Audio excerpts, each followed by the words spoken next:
Hello everyone. Imagine this: a man named William Mahoney was stabbed 30 times during his first time in prison, and the guards just watched. They didn't help, they didn't protect him.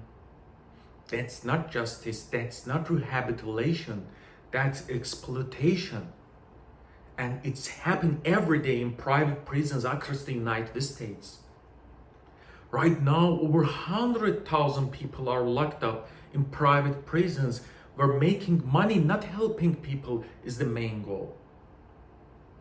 After spending a lot of time researching this topic, looking at the government data, civil rights reports, and economic studies, I believe this is one of the most serious and overlooked problems in our justice system.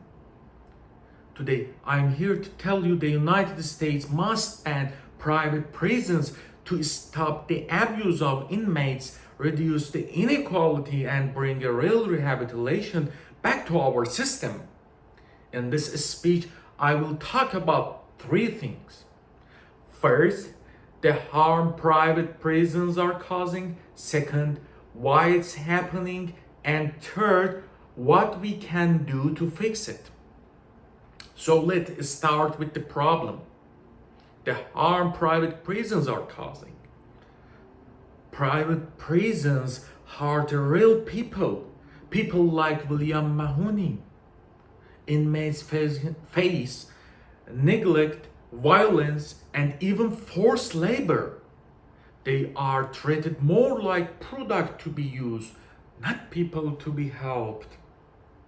In private prisons, companies make money by cutting their costs. That means fewer guards, bad food, poor medical care, and little to no program to help inmates change their lives. And it's not just happening in few places. There are over 100 private prisons facilities across the country, with more than 133,000 people inside them, according to the US Department of Justice. That's a huge number of lives being exploited. Now that we know the harm, let's talk about why this is happening. Private prisons start in the 1980s. During the war on drugs, prisons become overcrowded and private companies say, hey, we can help you. But they weren't helping out of kindness. They saw a way for making a big profit, big money. Today, two big corporations, CoreCivic and Joe Groups, run most private prisons, and they don't just sit back. They lobby politicians to keep the system going. They even make deals that guarantee a certain number of beds will stay full. Around 65% of private prisons have these guarantees, according to the Washington Post. Why? Because empty beds means less money. And even though there are laws meant to protect inmates, there is almost no real oversight.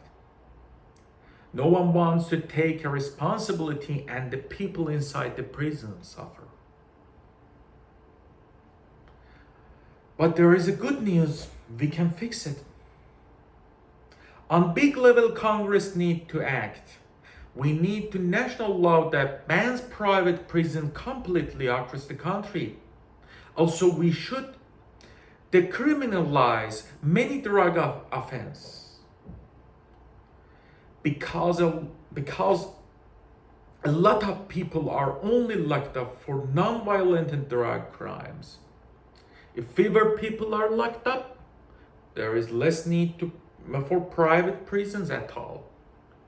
On a smaller level, there are things we can do today.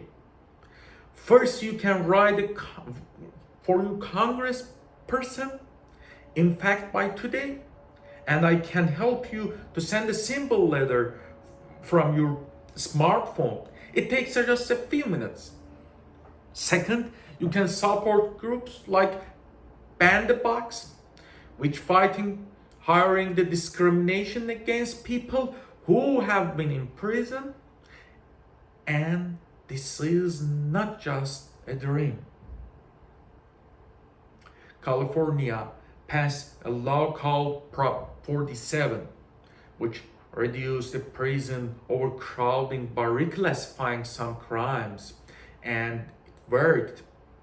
It saved big money, reduced the prison population, and focused on treatment instead of punishment. So, let's review. Private prisons are a danger to justice and human dignity. They put profit over people. We have talked about the harm they cause, the reason they exist, and how we can take action to end them. Before end of today, I ask you, please send a letter, share what you have learned, and speak up for those who can't speak for themselves. Because human life should never be for sale. Thank you.